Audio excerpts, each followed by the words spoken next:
Sabay-sabay natin alamin ang mga kaganapan na nangyayari sa ating bansa.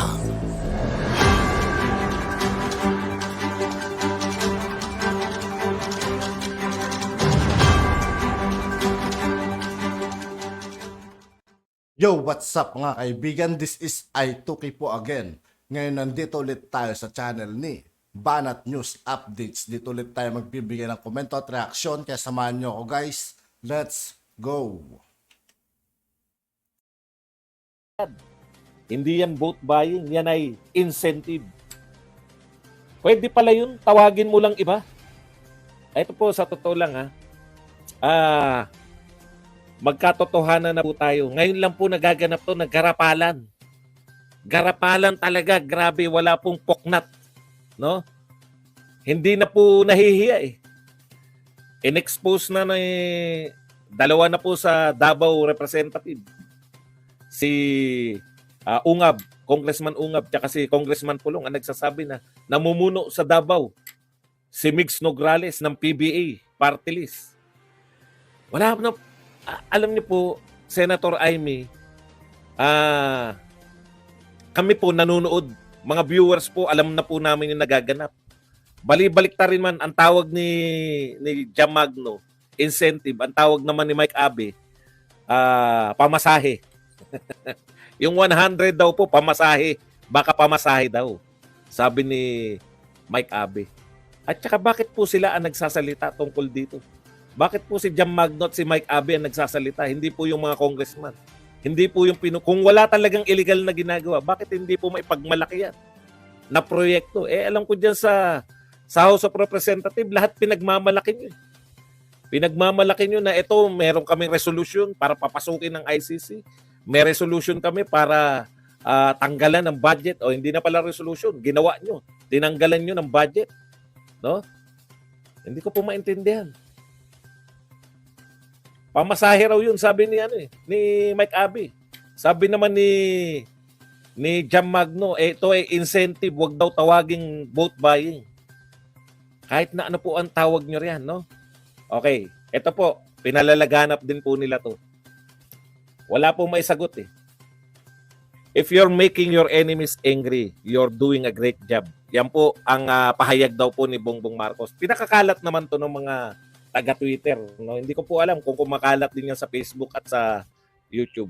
If you're making your enemies angry, you're doing a great job. Kaya kung nagagalit, habang daw tayo'y nagagalit kay Pangulong Marcos, dahil totoo yung sinasabi ni Pangulong Marcos na you are doing a great job. Pero eto ang tanong, no? Paano okay yun eh? Talagang maaasar sa iyo yung kalaban mo kung nagtatrabaho ka na maayos. Kaya po maraming galit kay Pangulong Duterte dahil nagtrabaho siya na maayos. Dito po sa kaso na to, hindi po applicable 'yan. Dahil karamihan po ng mga very vocal na kumakalaban ngayon kay Pangulong Marcos, hindi niya naman kaaway. Supporter niya at saka kakampi. No? Di po ba? Kasama na po ako dun. Supporter kami. Sumupo, ang dami nga nagalit sa akin sa inyo. Yung mga isko, nagalit sa akin. Bakit ko sinuporta nyo? So, hindi, yung ibig sabihin po, hindi po applicable sa inyo yung if you're making your enemies. Ang tanong ko, if you're making your friends and supporters angry, maaaring hindi mo ginagampanan ang yung trabaho. Ang nangyayari po, supporters po ni Pangulong Marcos, si Maharlika po ba? Sino po ba yan? Di ba supporter yan? Yan po sila Trixie, Attorney Trixie Angeles. Hindi po ba supporter yan? In fact, naging ano pa yan, di ba? Secretary, press secretary. Hindi po ba si Roque ay kasama pa sa team ng Uniteam? Hindi po kalaban yan. Okay.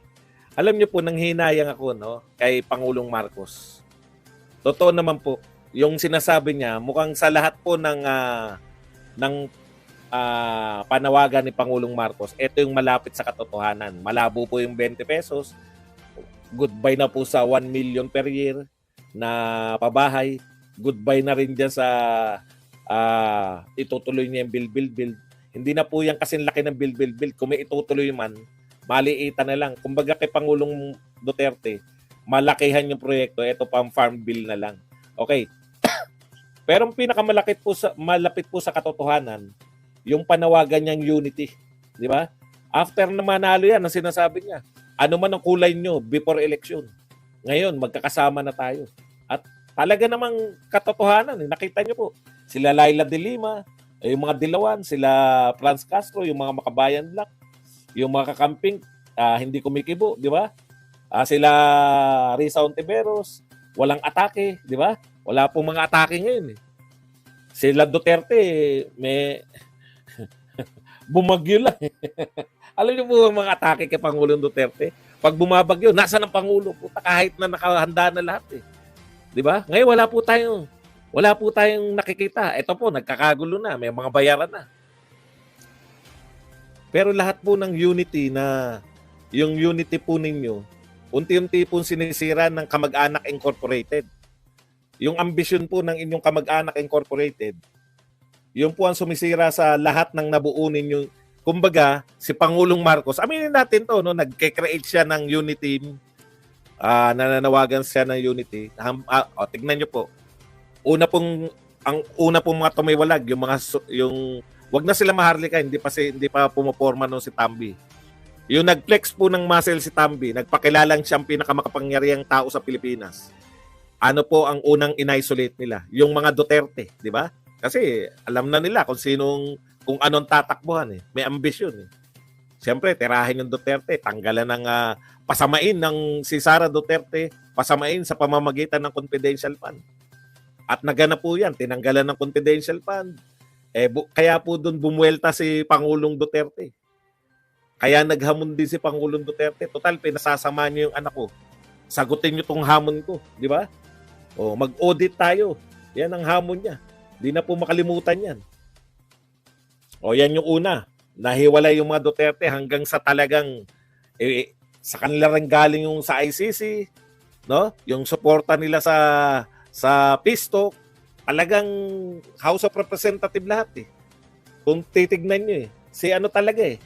Yung Duterte. Ngayon naman po, dahil yung Duterte ay hindi na good sa mga Marcos at Romualdez, mas good na sa mga kakamping, Dilawan, etc. Pero inuunti-untihan nyo rin yung mga Dilawan eh. Tignan nyo po ngayon, tumututol na po yung mga kaparian. Hindi nila matik eh. Hindi po, tahimik na yung mga kaparian. Hindi nyo po ba napansin? Nung simulan tirahin si Sara Duterte, tumahimik yung kaparian na tumira sa mga Marcos.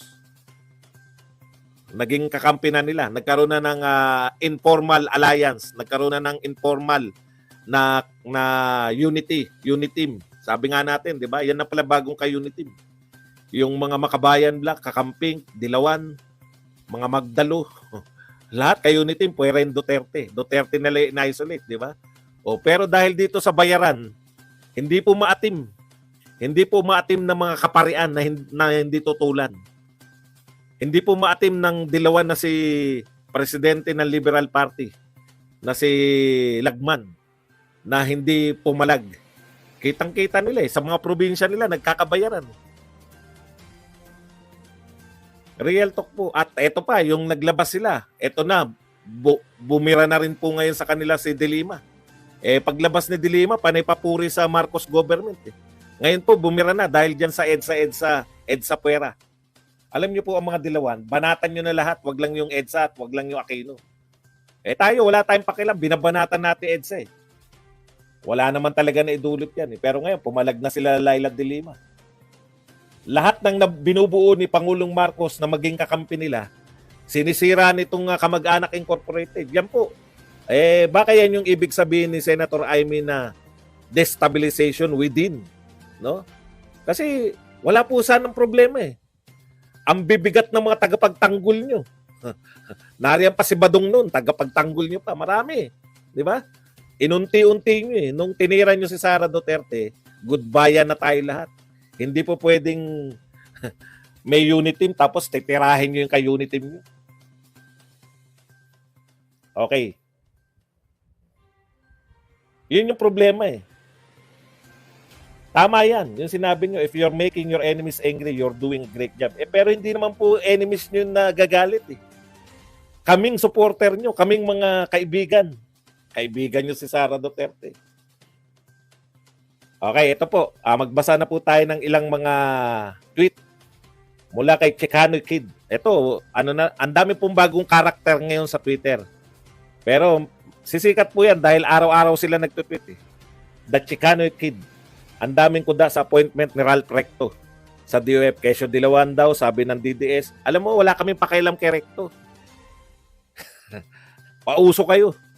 Wala kaming pakialam kay Recto. Hindi kami kumukuda kay Recto. Kahit sinong ilagay nyo dyan, wala na kaming pakialam.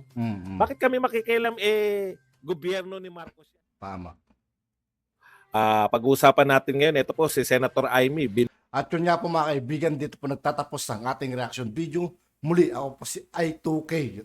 Excuse mga kaibigan. Maraming salamat sa patuloy na pagsuporta. Yeah, peace out.